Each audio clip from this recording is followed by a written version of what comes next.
A big story, emanated from that region a couple of days ago. It had to do with a woman who was assaulted because she was believed to have stolen some items. She was terribly and badly assaulted and attacked and, mutilated. So the Minister of Gender, Children and Social Protection has tasked the police in the region to identify and prosecute persons who assaulted a young woman in Kumasi who was alleged to have stolen. Some human rights groups have also condemned the act and are demanding justice for the woman.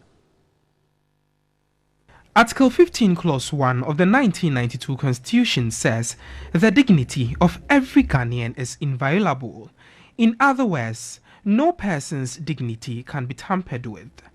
Article 19, Clause 2c also states that no person shall, whether or not he is arrested, restricted or retained, be subjected to torture or other cruel, inhumane or degrading treatment or punishment, any other condition that detracts or is likely to detract from his dignity and worth as a human being. This portion of the country's constitution makes it clear that mob action is criminal. A mob recently attacked a young lady in Kumasi, stripped and kicked her in the private part for allegedly stealing 1,100 Ghana cedis. Many people lack confidence in the Ghana Police Service, so they are unable, to report matters to the police, and it's one of the reasons why many people would just embark on mob action.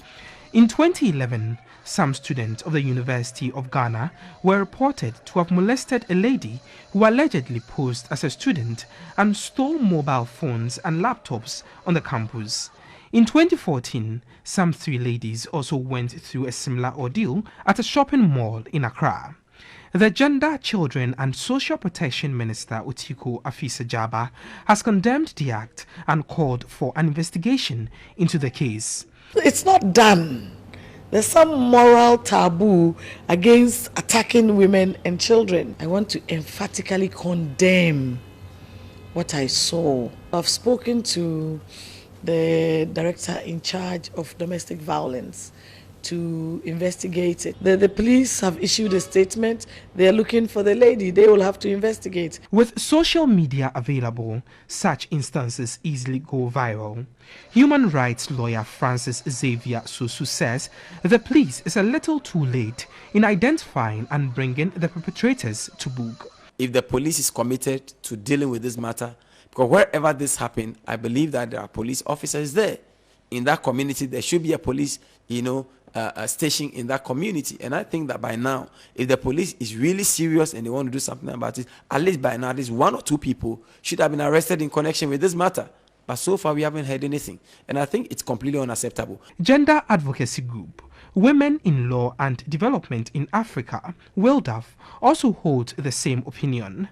The group intends to seek justice for the lady. Follow up with the case to ensure that at least justice is done and people who are involved in such unacceptable act are brought to book.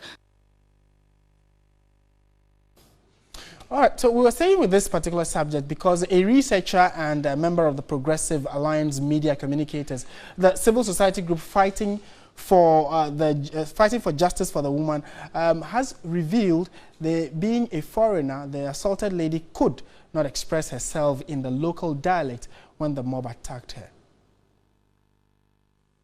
According to the police, the lady was given a medical form to go for treatment. They, however, did not take any details about her. But information gathered by TV3 indicate that the lady in question was innocent, just a victim.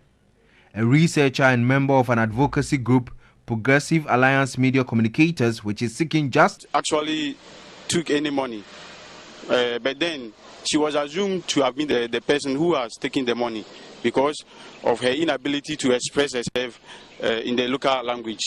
Charles Osei Kojo said she was left to her fate, realizing that she was innocent. According to the police, she made no formal complaint. Neither has anyone come to make any. The police gave her a medical form to take to a hospital. But then because they did not state a particular hospital for her to go to, she could have taken it to any hospital, government hospital in the country. That is why it is making it very difficult to track her down.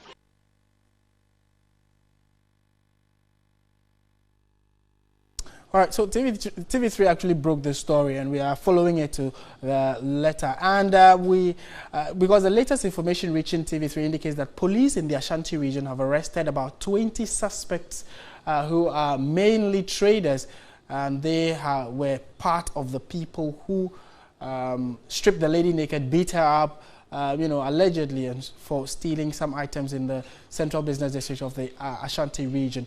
And a screening exercise is expected to take place today to identify those who actually took part in the brutalizing of the lady.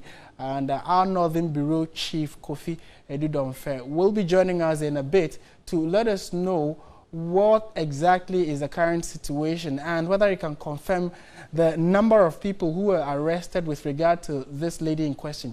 It is actually rather surprising that another information is that she was a foreigner and could not speak the local dialect, and so that is another information that we have gotten. And so when we do get our reporter on the, our Northern Bureau Chief, then we'll try and speak to him to find out what's happening or what the latest is with regard to the police service. And certainly we'll bring you the update from that and follow it to the very end, because the police have taken the issue up. Some civil society groups who have lawyers with them, we are told, have arrived in the Ashanti region to look for the lady, pick her side of the story, and then also the suspects who have been arrested would also be dealt with. The Minister of Gender, Children and Social Protection is also taking the issue up. So we will follow it to the very end and keep you posted. We are going now to the Ashanti region to talk to our Bureau Chief Kofi Edudomfe, who gave us that story with regard to the number of people arrested by the police. We are told that about 20 people have been arrested in connection with the lady who was assaulted at the KJT market, and we're going to go straight to him. He's joining us via Skype. Kofi, good afternoon, and thank you very much for joining us.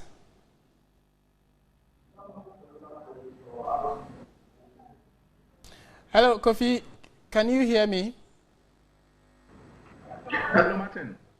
Yes, good afternoon. I can hear you. Good afternoon. Thank you very much for joining us. Can you confirm the total number of people arrested with regard to the woman assaulted at the KJT market? Well, Martin, I must say that the police are actually out here in Kumasi, specifically in the central business district of Edum, who claim to have participated in the mob strip of this particular lady. Among others, within the enclave, and we are told there are over 20. The police has not been specific as to the numbers, but today they're supposed to conduct a screening as to identify the suspects as they were captured in this particular video of the mob action, which has gone viral. Now, I must say currently some family members of those arrested have been frequenting the police station to get bail for the suspects. And since yesterday, actually, they've been trooping to the central police station to get these suspects bailed. But this will certainly not happen until the police concludes the screening exercise. Did they just do a random swoop and picked any and everybody in and around the place, or they were targeted arrests?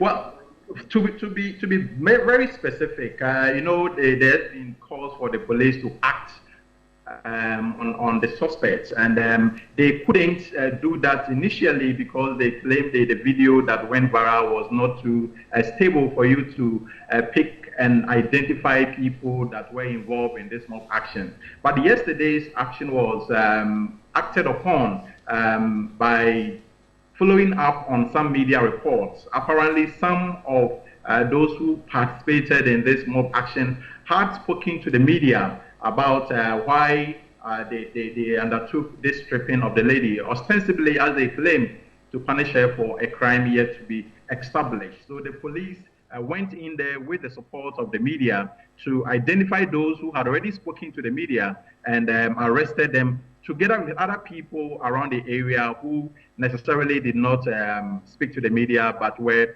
suspects.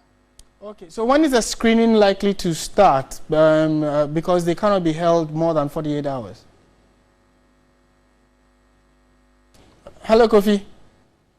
We were exchanging, but hello, Martin. Yes, I'm asking about the screening. Has it begun or they are yet to? So we're expecting that it should have been concluded by now, but we are told that the regional crime officer is currently so as of now, the police has not been able to keep as to how this screening exercise is going to be carried out and when it's going to end as well. But I must also say that the lady in question is yet to be located after she received the medical form to get treatment from the hospital, and it is still not known whether she indeed went for the treatment as she currently cannot be traced. That was actually going to be my last question. Do we even know where she is right now? Not at all, and the other aspect of it is that her true identity is also very scanty, as the police failed to record her details when she was rescued from the mob and sent to the Kumasi Central Police Station. But we are told she could be a Nigerian, but we cannot be certain as to her real identity as of now. All right.